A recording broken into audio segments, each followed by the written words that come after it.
What's up, guys? Today we're going to be taking a look at the iPad. This is the 2018-2019 version, and it comes at a price of $250, which is really nice. And this is going to be part one because I start back college in August, and we're going to be seeing, can you use this as a laptop for college. So I'm going to buy a keyboard stand, and I'm doing this because of iOS 13 is more optimized for the iPad. So just running down these specs, you do have a 9.7-inch display, 1536 by 2048, an 8 megapixel camera, 2 gigabytes of RAM with the Apple A10 chip, a 8827 milliamp battery. Should get you 10 hours of battery life. This does have Touch ID, stereo speakers, and all that stuff. So let's go ahead and open it up. So let's just cut right here. This plastic off.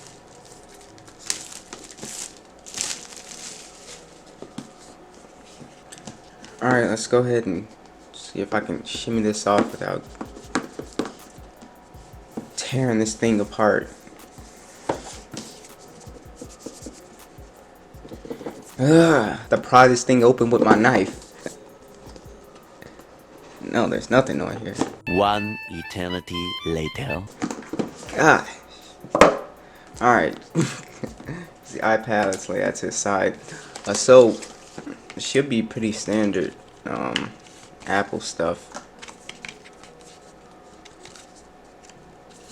Is that it?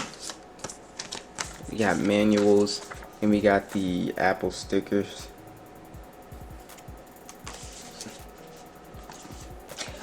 We got the Apple charger,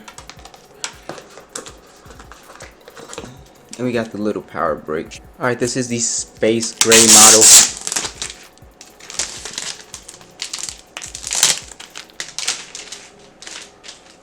Looks very, very nice. Besides, we got the volume rocker, Touch ID. Let's go ahead and boot it up. The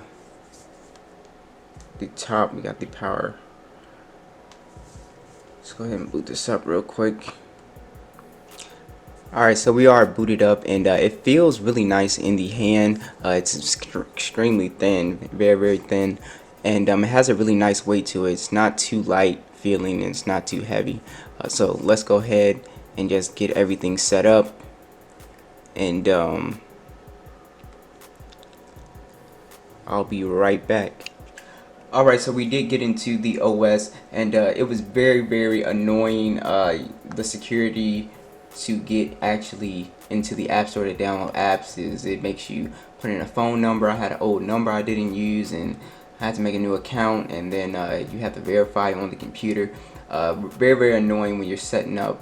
So, you know, be prepared for that. But so far, iOS 12, let's check out the version on here. So far, this thing is extremely smooth. The screen is really beautiful. It's one of the first things that is going to pop out to you, is just how nice the display is.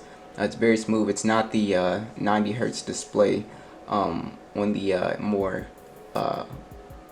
expensive iPads. iOS 12.3.1, so I will be putting iOS 13 on here because that is the tablet optimized version for this guy, and I'm going to be using it for school to see if you can actually use this as a laptop.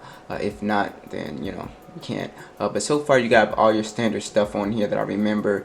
You have Apple TV on here now. We have the photo booth on here. I'm trying to see what that is. Yeah, I haven't been on iOS in a while, so this one is actually kind of new to me. So that's actually pretty cool. Front-facing camera on the front looks really nice. You have the Keynote app in Clips. I don't remember this one either. And you do have iMovie and GarageBand built in here, which I really love.